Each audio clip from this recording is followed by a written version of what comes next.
नमस्कार दोस्तों, आज मैं आपको गणेश भगवान की कहानी सुनाने जा रही हूँ। प्रेम से बोलिए गणेश भगवान की जय हो।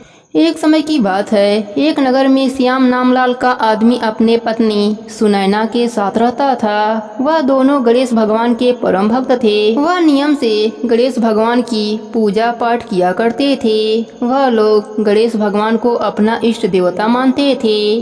गणेश भगवान की कृपा से उनके घर में अन्न धन का भंडार भरा रहता था। उनका एक बेटा और एक बेटी थी। अपने माता पिता के तरह ही वह दोनों भी गणेश भगवान का नित्य नियम से पूजा पाठ किया करते थे। जब बेटी शादी के योग्य हुई तो श्यामलाल अपने बेटी की शादी खोजने लगा। श्यामलाल जिस घर भी जाते वह पता लगाते कि उस घर में पूजा पाठ होता है कि नहीं। इस तरह से उन्हें एक मध्यवर्गीय परिवार मिला। उस परिवार में सभी लोग धार्मिक प्रवृत्ति के थे। इस प्रकार श्यामलाल अपने बेटी का विवाह कर दिया। बेटी जब ससुराल में गई तो ससुराल में वह गणेश भगवान का नित्य नियम निभाने लगी। देखते ही देखते उसके घर में अन्न धन का भंडार भर गया।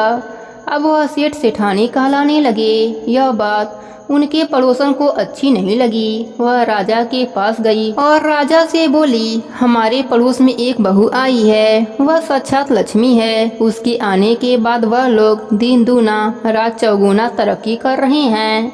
ऐसी भाग्यशाली लक्ष्मीवान बहू तो राजमहल में होनी चाहिए।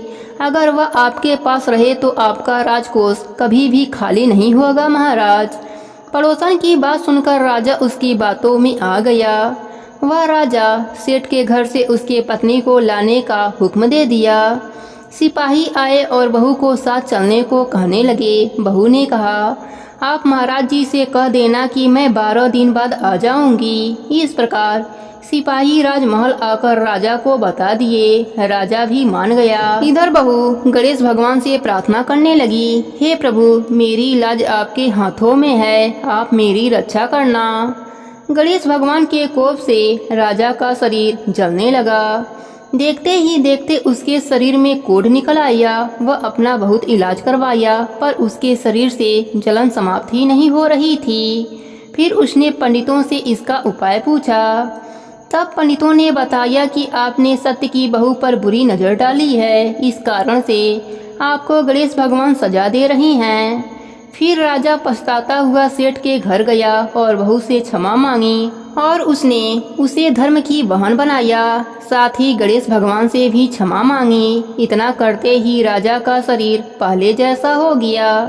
राजा ने सेठ को बहुत सा धन दिया और पड़ोसन को सजा दी। हे गणेश जी महाराज, जैसे आपने बहू पर अपनी कृपा करी, जैसे उसका सत रखा, वैसे ही अपने सभी भक्तों पर अपनी कृपा बनाए रखना। कहानी अधूरी हो तो पूरी करना, पूरी हो तो मान रखना, सबके व्रत को पूर्ण करना।